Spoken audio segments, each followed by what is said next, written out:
Chrollo has a twin brother. His name is Censorship, which to Japanese speakers, though sounds maybe familiar to you, but to us uncultured Western English-speaking swine, Censorship means phantom troop. What the crap are you talking about, man on the internet? I know what you're all thinking at all times, but what I'm talking about is Al-Kana, which I've probably horrendously mispronounced, but it means the hunter. And it was the Arabic dub of the 1999 Hunter x Hunter anime that introduced an entirely new character, being Chrollo's twin brother, Censorship. And it radically reshapes the story, to the point where it is hilariously unrecognizable from the Hunter x Hunter we know. And the obvious question is, why? Why is it that they did this? Well, I dug, and then I stopped digging because I found the answer. And there is a mind-blowingly good reason why the Arabic dub was forced to make Chrollo's twin brother. They were backed into a corner and had to make one of the most ridiculous and hilarious decisions in all of anime dubbing history. Everything I am about to tell you puts 4Kids One Piece to shame. Well, actually, the opposite. It makes the 4Kids One Piece dub look like a faithful adaptation that honors the source material. But in order to understand why this happened, there are some key aspects that you need, and trust me, you want to know about the Arabic dub. So this is gonna be a wild ride. Also, this video is sponsored by World of Warships, the free-to-play naval warfare game where you get to take command of history's greatest battle boats to shoot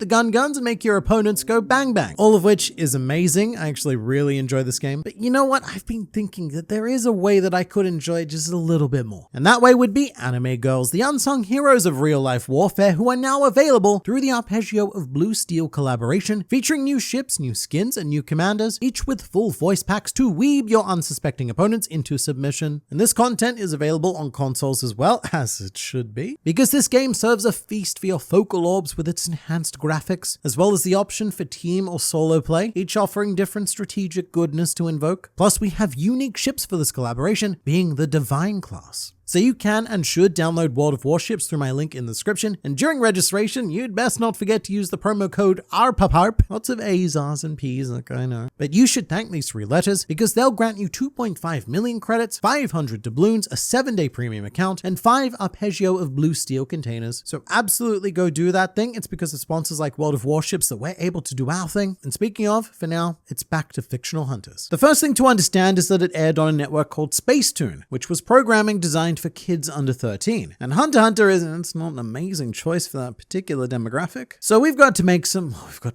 changes. And just remember, we're talking about the 1999 anime, which is crazy enough as it is in regards to sticking to the source material of the manga, which is to say it doesn't, and it tends to go off on a lot of crazy tangents. Like that one time that Killua invited Gon to watch porn, and you better believe that got cut from the Arabic dub. Because let's talk about family values. This program was being produced for a very conservative part of the world where the mission is to focus on promoting morality over storytelling, which I want to make clear, I am not here to judge, I am just here to enjoy the consequences. So small changes are made here and there, such as Light Nostrad being a much better father and not just blatantly using and abusing his daughter for profit. Little changes like that, but also big changes like this. This being Kikyo Zoldyck now being Killua's aunt instead of his mother. The reasoning being that the network didn't want to portray mothers as being capable of doing such horrible, horrible things to their beloved children. Mothers couldn't possibly do such terrible things. Aunts, on the other hand, can't trust them. Although in Kikyo's defense, I remember it very much being the other way around, with Killua stabbing her and then running away, which I imagine would also be a bit of a no-no. Stabbing your mother, not good at all. However, stabbing aunts, well, that's very much back on the menu, boys. Poor aunts. Then again, maybe if you weren't all evil, then we wouldn't have this problem. Although it does bring up the inevitably awkward question of whether Silver Zoldyck, A, was banging his wife's sister, or B, banging his sister. The second option of which really redefines the entire concept of family values. As expected, there was also quite a bit of visual censorship. Menchi got censored because she has 2 of these things right here, and I believe these are glandular organs known as breasts, which are commonly found on women as well as some men. You don't get any of those in the Arabic dub, ever. And it results in some pretty funny stuff, because Menchi's introduction all of a sudden isn't an introduction. She's supposed to be introduced sitting on a couch in front of Buhara, but in the Arabic dub, she is barely shown in her own introduction. You just see the tip of her head, because including Menchie would require a way to censor her chest, and mate, that is so much time and effort. Just don't show her. That's much easier. Which is exactly what they do. For the most part, they just don't show Menchie. And she performs a lot of her dialogue whilst they have like a freeze frame of other characters reacting to her. And when she absolutely must be on camera, they use pretty much exclusively close-up shots. And there is this one close-up of Menchie that keeps getting used over and over again, to the point where I found it absolutely hilarious, because there is such little footage available of Menchie not featuring those there breasts. And there's also a bunch of gender changes. My personal favorite is Feitan, who is now a girl, but you know, girl, very much the wrong word, because she doesn't have the voice that I would have expected.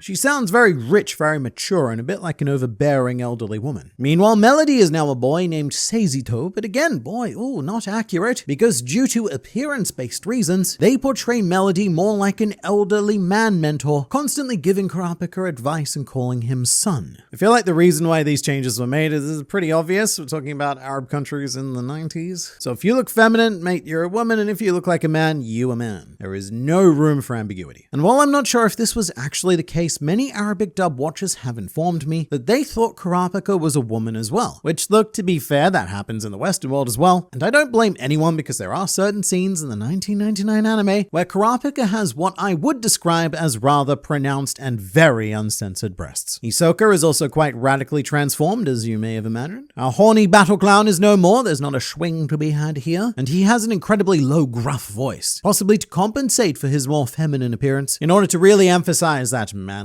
But how does all of this relate to Chrollo's twin brother? Well, you will see very shortly. However, there is one more absolutely integral and mind-blowing aspect in regards to this dub, and I think this is the most fascinating change of all, being the concept of Nen, because Nen itself doesn't actually exist in the Arabic dub. Instead, it's an entirely new and original power system named Ren, which I think gets a bit confusing because Ren is an application of Nen. Thankfully, I imagine they got around that by renaming Ren to something else. Let's just call it, say, I don't know, Nen, to avoid any confusion. But all failed attempts at humor aside, this did not in fact happen, and in the Arabic dub, Ren is almost entirely martial arts based, with the principles of Nen being replaced by the concepts of willpower, focus power, life energy, and probably a fourth thing that I have missed. And my guess as to why this is to remove the supernatural elements as best they could for religious reasons. Because a lot of the powers that get showcased in Hunter x Hunter are very much in the domain of God and such. So most depictions of aura would be written off as stylized depictions of martial arts. However, the heightened aspects of Nen do still exist. So the magic, it's not entirely gone, but it does get increasingly convoluted to explain. Such as Nail Nestrad's lovely ghostwriter ability. In the Arabic dub, you don't actually see this because, I mean, just look at it, this demonic hellspawn, we cannot have that. We do see its mouth briefly, but we never go like full Nen demon. But the change that I love more is divination. Nail Nestrad can no longer see into the future. Her power is completely changed, to the point where I would argue that it is no longer a power. Nail Nestrad is no longer able to cryptically present someone's future, and instead what she does is make very well-educated guesses about future events. She's basically a very well-paid business consultant. And that's the general theme you'll find with Nen abilities that can't masquerade as pure martial arts. The Arabic dub generally found logical and/or scientific explanations for everything. Another very relevant example of this, as well as everything we've discussed so far, would be Pakunoda, who firstly, Pakunoda's name was changed to Pakunoda, and more than one person has said to me that they remember her being Kurapika's aunt. But others have also said that this was not the case, and I think that maybe they're getting things confused with Kikyo and Killua. Her trademark chest was also censored, albeit in a much more funny way. Pakunoda could not be given the Menchie treatment. It was pretty impossible to get around featuring her assets. So what they did is just straight up pixelate her chest and legs in almost every shot they appear in. Although I should note that sometimes some sneaky cleavage does make its way into the series, like when Pakunoda is undercover at the auction. Just look at that dress cut, there is definite cleavage there. But what interests me most is what they did with her Nen ability, because this is a tricky one. And this is where my research got incredibly confusing, because I've spoken to a lot of people who swear that they remember that when Pakunoda fired her memory bomb bullets, they killed each member of the Phantom Troop struck, and there was a big ol' massacre. And the logic being that they thought that Pakunoda was under Kurapika's control, and that he and or she made Pakunoda do it. And given what we know of Nen, I mean, Ren?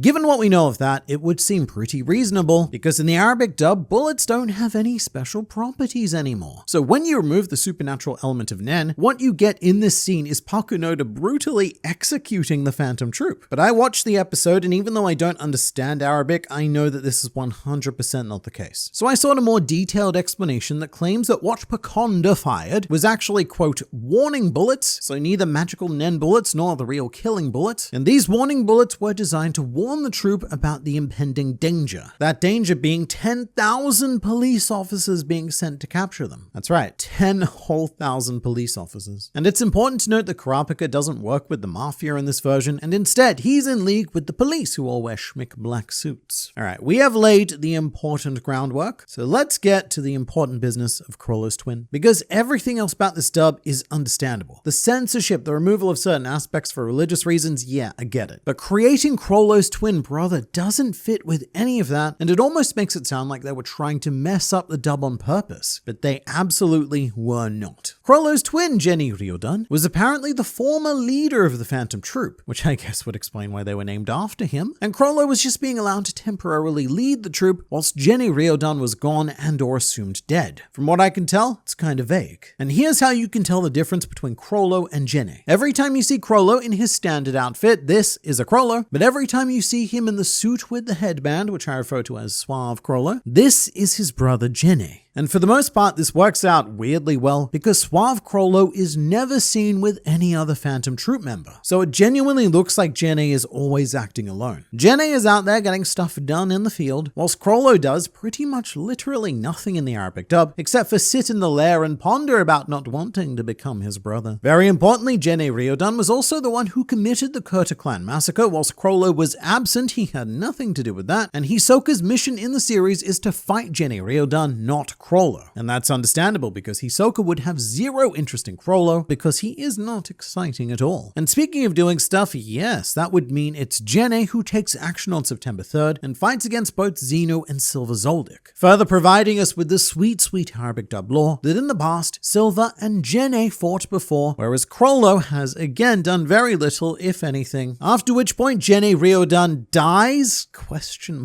Because as we all know, the Phantom Troop faked their deaths during this section of the story thanks to Cortopi's gallery fake ability. However, as with all Nen abilities, this was somewhat reworked because it's going to be very difficult to explain how a series of dead bodies can exist in tandem with a series of alive bodies without going into the aspects of the supernatural. So here's the brilliant twist, right? This is where it all starts to make sense. Firstly, the Arabic dub removed all of the fake Phantom Troop bodies except for Chrollo's, and the way to explain how Chrollo was both dead and alive at the same time without the use of magical powers was to claim that this was the dead body of Chrollo's evil twin, Jenny Ryodan. So in order to explain that one plot point whilst completely avoiding the concept of Nen, the Arabic dub had to completely change the plot of York New City and introduce a brand new character much more prolific than Chrollo himself would ever be. The dubbers saw that scene in the future. They went to themselves, how do we do this? But in Arabic. And so they had to go all the way back to the start of the arc and retroactively engineer this solution. And it's also been speculated that this may have been done to remove any aspects of morally grey characters like Chrollo, that the dubbers didn't want to have their child audiences grappling with the two very confronting sides of Chrollo. So what they did was they literally split him up. Chrollo is unambiguously good. He doesn't do a single bad thing in the series, whereas his evil brother Jenny Ryodan is unambiguously evil. In the Arabic dub, Chrollo also keeps saying things like, oh, we need to avoid the mistakes of my brother, but we can't do that. And in the final confrontation of York New City, Kurapika of course spares Chrollo because he obviously didn't do anything wrong. Chrollo wasn't present for the Kurta massacre, he didn't commit any negative actions in York New City at all, and overall he was an upstanding member of society, who honestly may even be a better person than Kurapika at this point. Although notably, Kurapika does not kill Uvagin in this dub either. Instead, Uvagin dies from leftover poison from the Shadow Beasts, so there's a general theme of keeping our protagonists very clean. But here's the final twist. At the very end of York New City, Chrollo reveals that Jenny Ryodan is in fact alive, and that he's setting out to find his brother. Probably because because he has nothing else to do, as it's heavily implied that the Phantom Troop were arrested by the quote 10,000 police officers and put in prison. And unfortunately, this is where the 1999 Arabic dub stops. And I believe they've now gone on to do the 2011 dub, but I'm not sure if they took such creative liberties with that one. If you're familiar with it, please do let me know. But I want to emphasize that I'm not making this video to judge the changes made and the reasons why they were made. I really don't particularly care, because it may be an abomination, but at least it's a spectacular one. There's a certain level of respect I have for the extremes they had to go to in order to make this happen. And can I just say, I am personally very disappointed with the Arabic Hunter x Hunter fandom for keeping this from us for so long. You guys have been like Smaug, sitting on all of your treasures for decades and not allowing any filthy Western dwarves to come in and access it. Very disappointing. But that is the story of Chrollo's surprisingly canonical, in some parts of the world at least, evil twin brother.